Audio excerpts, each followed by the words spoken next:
ही को देखा है, मैंने बदलते समय को देखा है। हर पल बदलती नीयत, चेहरे और लोग देखे हैं, क्योंकि मैं वो आंख हूं जो कभी नहीं झपकी। मैं सदा ऊपर तनी हुई वो छत हूं जो कभी नहीं झुकी।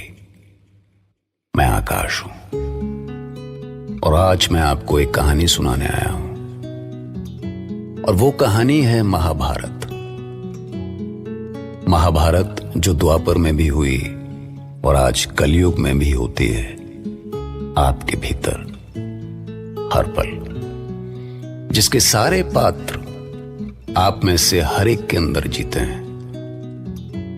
जब आप सच को नहीं जान पाते तो आप धृतराष्ट्र हैं, और जब सच को जानकर भी आंखें बंद कर लेते हैं तो गांधारी। जब आप रिवेंज की आग में अपना सारा जीवन झोंक देने को तैयार हो तो आप शकुनी हैं, और जब आप ये जानते हुए भी कि आप गलत आदमी का साथ दे रहे हैं और अपने आप को नहीं रोकते, तब आप कर्ण हैं। जब आपकी अच्छाई आपका अहंकार बन जाए तब आप भीष्म हैं। अर्जुन भी हैं आप, और वो कृष्ण भी जो आपको रास्ता दिखाएगा। पर क्या आपने कभी ये समझने की कोशिश की है कि आपके भीतर का दुर्योधन कब सर उठाता है और कब आपके कदम डगमगाते हैं? महिदेव, महिदेव, ध्यान से सुन लो महिदेव।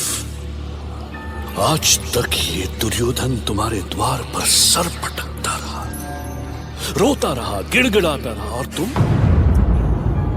मंदिर के इस ऊंचे सिंहासन पर बैठे मुस्कुराते रहे। पर आज के बाद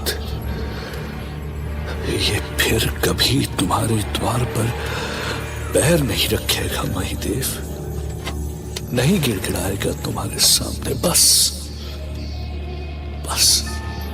बहुत कर ली तुम्हारी पूजा, बहुत कर ली तुम्हारी वंदना, तुम्हारी चाकरी, और इसके बदले में तुमने मुझे क्या दिया?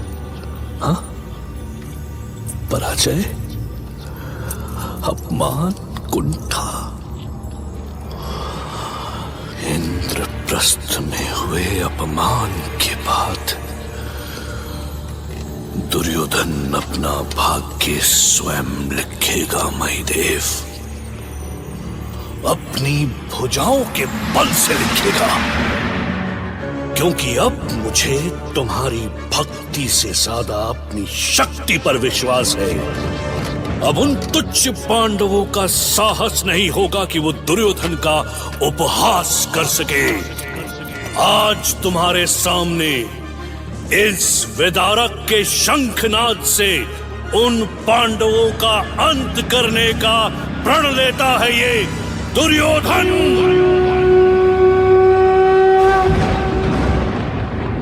भांजे,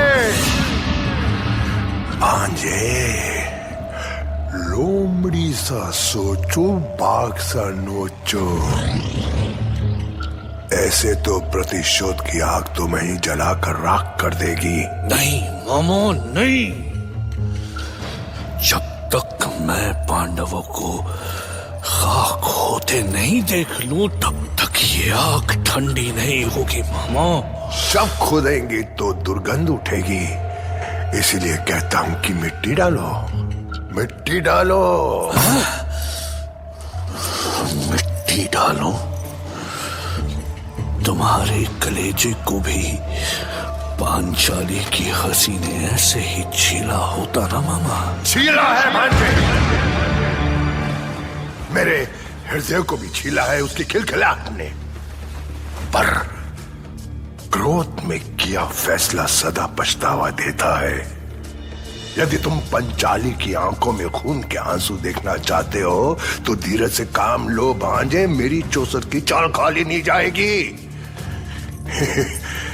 वो छलिया कृष्ण अब तक तो द्वारका निकल गया होगा, मतलब अब पांडव को रोकने वाला भी कोई नहीं होगा वहां पर।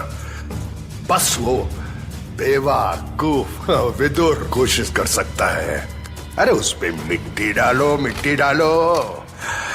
लोमड़ी सा सोचो, बाघ सा नोचो। कहाँ हो अर्जुन? रथ तैयार है। मैं तो तैयार हूं भैया। नकुल और सहदेव भी आ रहे हैं। पांचाली शायद भीम के साथ आ रही है। पांचाली? पर पांचाली तो रजस्वला है। इस हाल में उसका हस्तिनापुर चलना मुझे समझ में नहीं आ रहा। ये भीम भी पहले मुझे निमंत्रण ठुकराने के लिए कहता है और अब। मैंने कहा तो और भी बहुत कुछ था, पर किसी के पास उसे सुनने का समय ही कहां था। तब तो धर्मराज होने के अहंकार ने किसी को यह भी सोचने का समय नहीं दिया कि यह द्यूत्य का निमंत्रण हमारी बढ़ती हुई शक्ति को कुचलने का उस नीच दुर्योधन का महाषड्यंत्र है। ये भीम आप जैसा महाविद्वान और शास्त्रों का ज्ञाता ना सही, पर कम से कम अपनी बर्बादी की आहट तो समझ ही सकता है।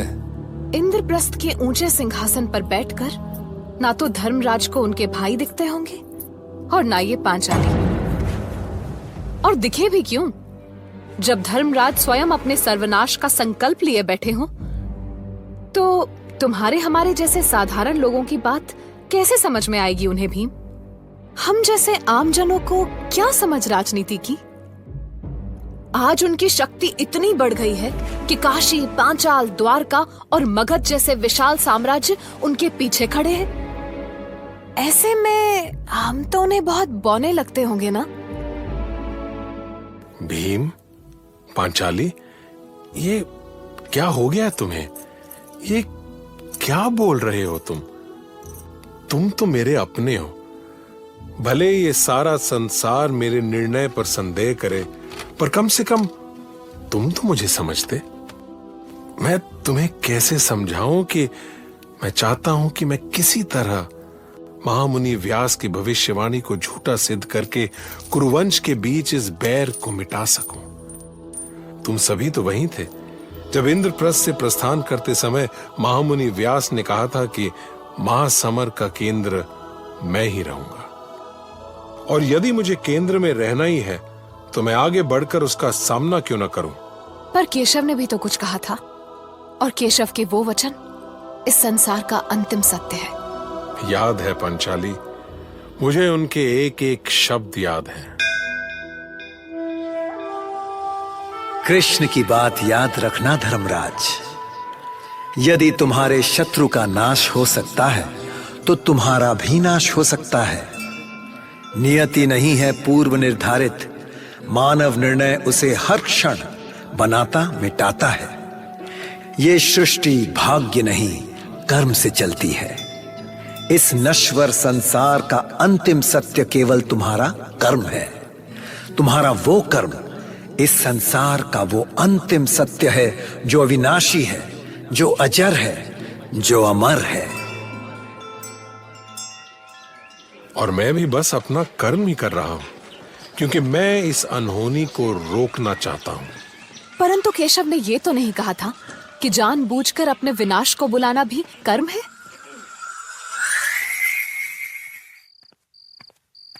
महाराज, क्या हुआ महाराज? आप बड़े अशांत लग रहे हैं। आश्चर्य है विदुर, आश्चर्य है कि जन्म से अंधा ये धृतराष्ट्र ऐसा स्वप्न कैसे देख सकता है। पर आपने ऐसा क्या देख लिया महाराज? बहुत सारे योद्धा ढोल नगाड़ों की थाप पर बेसुध नृत्य कर रहे थे। उन्होंने अपने सिरों को मशाल बना रखा था विदुर। उनके मुंड आग की लपटों से घिरे हुए थे, पर ऐसा बिल्कुल नहीं लग रहा था कि उन्हें थोड़ी भी पीड़ा हो रही है, बल्कि वो तो आनंद से नाच रहे थे। बताओ विदुर, बताओ क्या अर्थ हो सकता है इस स्वप्न का? हाँ? मुझे आज्ञा दीजिए महाराज। आज तक मैंने ऐसा कुछ भी नहीं बोला जो आपको अप्रिय लगे। मैं अपने इस स्वप्न का अर्थ जानना चाहता हूं विदुर। मुझे विवश ना करें महाराज। रुको विदुर, तुम्हें बताना होगा, यह मेरा आदेश है। तो सुनिए महाराज, यह द्यूत कुरुवंश का नाश कर देगा। आपने द्यूत का निमंत्रण पांडवों को नहीं, काल को भेजा है, काल को। विदुर, आपके इस निमंत्रण की आंधी सारे कुरुवंश को उड़ा कर ले जाएगी महाराज। और आपका यह स्वप्न उसी काल के आगमन की चेतावनी थी। तो तुम मुझे ये अब बता रहे हो, जब सब कुछ हाथ से निकल चुका? यदि मैं निमंत्रण भेजने से इनकार कर देता महाराज, तो क्या आप दुर्योधन को ना कह पाते?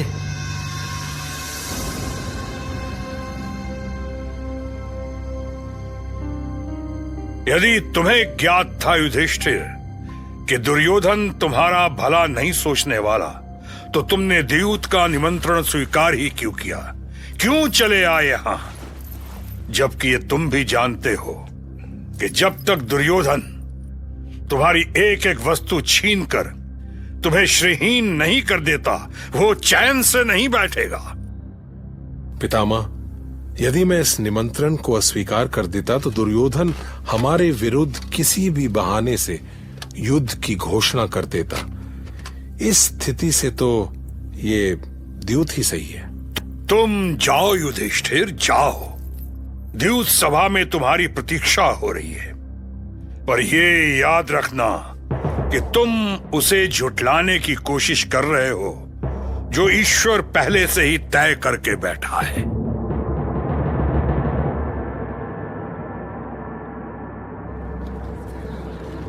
महाराज धृतराष्ट्र, पितामह भीष्म और सभासदों, मैं कुमार दुर्योधन और कुर्राज की ओर से आप सबका स्वागत करता हूं। मैं पांडवों का आभारी हूं जिन्होंने आपसी सद्भाव के लिए कुमार दुर्योधन के निमंत्रण को स्वीकार किया। मैंने भांजे दुर्योधन को समझाया कि पांडवों और कौरवों के साथ होने में ही हम सबका हित है। अब मैं महाराज की ओर से प्रेम और सद्भाव के इस आयोजन को आरंभ करने की घोषणा करता हूं। पांडव श्रेष्ठ, आप सभी के स्वागत में भांजे दुर्योधन ने दरबार में नृत्य संगीत की सुंदर व्यवस्था की है। आनंद लीजिए। तो भैया मामला ऐसा रहा कि देर रात तक नाच गाना बजता रहा, सभा चलती रही। जहां पांडवों का मन कभी अनुभव करता था कि शायद दुर्योधन बिगड़े हुए रिश्तों को सुधारने की कोशिश कर रहा है, कई बार उन्हें यह भी लगता कि दुर्योधन और शकुनी के मुंह से टपकती है इतनी मिठास, कहीं उन्हें किसी जाल में तो नहीं फंसा रहे। उधर पिछली रात के बुरे सपनों ने इस रात भी पांचाली का पीछा नहीं छोड़ा। अब सपने कहां पीछा छोड़ते हैं। सुबह हुई तो पांडवों को बड़े सम्मान के साथ दरबार में लाया गया। भैया भीम, देखिए कितनी विशाल चौसर तैयार की है इन्होंने। ऐसे प्रसन्न होने की आवश्यकता नहीं है सहदेव। ये बात लिख कर रख लो कि हमारी बर्बादी का प्रपंच इसी चौसर पर रचा जाना है। अरे भैया भीम, आइए आइए, पधारिए। यहां इस आसन पर बैठिए। ये विशेष आपके लिए बनाई है, मजबूत लकड़ियों से। प्रणाम बड़े भैया युधिष्ठिर, प्रणाम। अच्छा, पांडवों की ओर से तो आप ही चौसर खेलेंगे ना, तो आप यहाँ आइए, मध्य स्थान पर विराजिए। अवश्य। तुम्हारी ओर से कौन खेलेगा दुर्योधन? अब चौसर के खेल में तो आपकी कोई बराबरी कर ही नहीं सकता भैया, तो मेरी तो बिसाती कहां है। ऐसे एक तरफा खेल में किसी को आनंद नहीं आएगा ना, इसलिए मेरी ओर से मेरे प्रिय मामा शकुनी खेलेंगे। तो चलिए मामा, पहली चाल आप चलिए। तुम कहते हो तो मैं ही चलता हूं। युधिष्ठिर, दांव पर क्या लगाते हो? 100 घोड़े। तो मामा, मेरी ओर से भी 100 घोड़े। तो 100 घोड़ों के लिए आजा 6। हाँ 2 पासे बेईमान, बेच दिया ईमान। तो मैं 6 लाकर दिखाता हूं मामा। 6। वाह वाह भैया वाह, अद्भुत भैया अद्भुत। देखा बेन, तुम बड़े भैया को साधारण खिलाड़ी मान रहे थे ना, अब देखो उन्होंने पहली बाजी ही जीत के साथ शुरू की है। तो भैया जब सफलता आसानी से हाथ लगती दिखे तो समझ जाओ कि सामने बहुत बड़ा संकट आने वाला। क्योंकि जीवन के सागर में मोती आसानी से नहीं मिलते, गोते तो लगाने ही पड़ते हैं भैया। क्या कभी आपके कदम भी शुरुआती सफलता में बहके हैं? ठीक है, किसी को हमेशा संदेह से नहीं देखना चाहिए, लेकिन सावधान रहना हमें संकट से बचने के रास्ते देता है। एक बात बताते हैं आपको, वैसे भीम खामखाम परेशान नहीं था भैया, वो दुर्योधन की बदनीयती जानता था, लेकिन फिर भी उसने युधिष्ठिर को इस जाल में फंसने से रोका नहीं। अभी सवाल तो बनता है, नहीं सवाल का क्या है, मन हुआ बन गया, जवाब जवाब भी बन ही जाएगा। सुनते रहिए महाभारत।